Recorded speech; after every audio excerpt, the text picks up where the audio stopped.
It's joke time.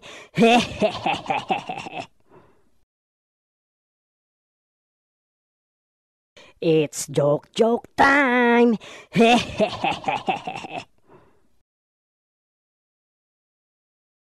Honey, mamatay naman na ako. Baka pwede mo nang ipagtapat sa akin kung sino talaga ang tunay na ama ni Bunso. Siya lang kasi ang pangit sa 7 nating anak. Okay, sige, honey. Pero huwag ka mabibigla, ha? Baka kasi lalo ka matuluyan yan. At huwag ka na rin magagalit, ha?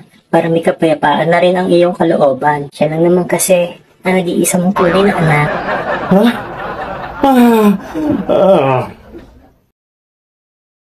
It's joke time.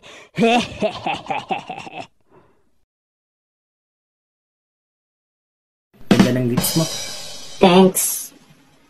Ganda ng eyes mo. Thank you. Ang ganda rin ng face mo. Of course. Bakit ganun?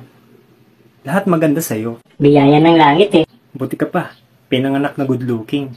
Samantalang ako, sinungaling.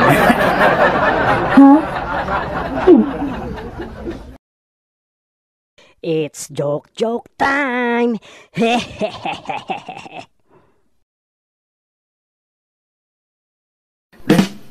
Habang tinitignan ko yung sarili ko, ang layo ko na pala sa dating ako. Kasi, masyado na akong gwapo.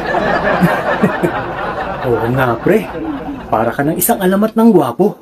Aba, gusto ko yung sinasabi mo, ah. Ano ba yung alamat ng gwapo? Ganito yan, pre. Isang araw, pinanganak ka. Ayos yung mga banat mo sa akin, pre, ah. Gustong gusto ko yan. Tuwang-tuwa ka naman, pre. Tandaan mo, pre, ang alamat ay isang katang-isip lamang o malayo sa katotohanan. Lisette. It's joke time.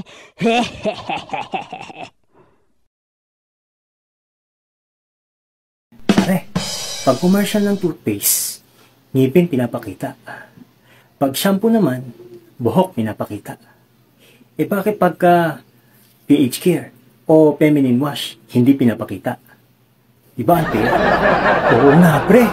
Unfair na. Talagang unfair yan, pre. Diba gagawa ko ng video na ipapakita kung saan ginagamit ang pH care. Baka naman ma-NTRCB tayo yan, pre. Hindi, akong bahala sa'yo, pre.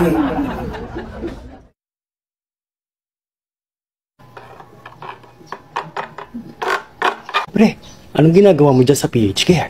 Eto na yun, pre. Ginagawa ko na yung video na ipinapakita kung saan ginagamit ang pH care. Ha? Eh, pang-pempem yan eh. Anong pang-pempem? Ikaw talaga, pre. Hindi mo alam ang meaning ng pH care, no? Philippines yan, pre. Philippines. Kaya nilagay ko sa lupa. Ha? It's joke time.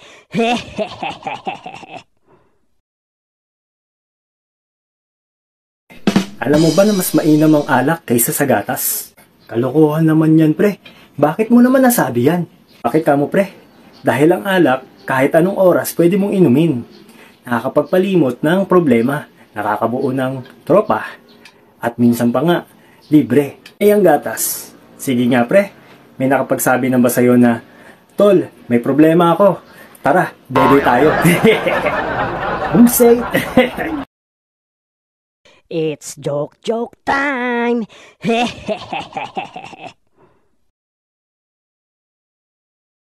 Doc, kamusta na ang mister ko? Sorry, misis. Mula ngayon, ikaw na magpapakain sa kanya at magpapaligo. Kasi putol na ang kamay at paa niya.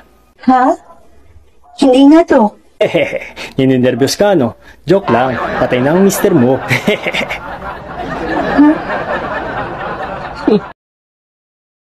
It's joke time.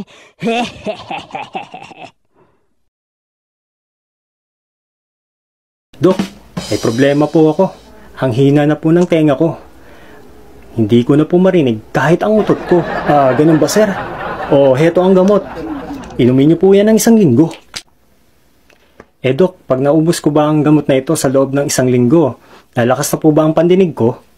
Hindi po, sir. Lalakas na po ang utot mo. Ha? Ba yan?